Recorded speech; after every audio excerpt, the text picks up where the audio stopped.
நீங்கள் குந்தவியை கண்டதுண்டா? கல்கி காணாத குந்தவி என் அதிகாலை கனவுகளில் வருகிறாள். அதோ ஷாஜாத், அதேதான். எல்லாருக்கும் அந்த பாக்கியம் கிடைக்காது. மாலை அந்திகளில் மனதின் சந்துகளில் தொலைந்த முகத்தை மனம் தேடுதே. வெயில் தாருழுகும் நகர வீதிகளில் மையல் கொண்டு மலர் வாடுதே.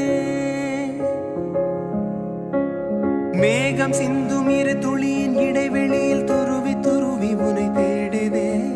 உடையும் நுரைகளிலும் தொலைந்த காதலியை உருகி உருகி மனம் தேடுதே. அழகிய திருமுகம் ஒரு தரம்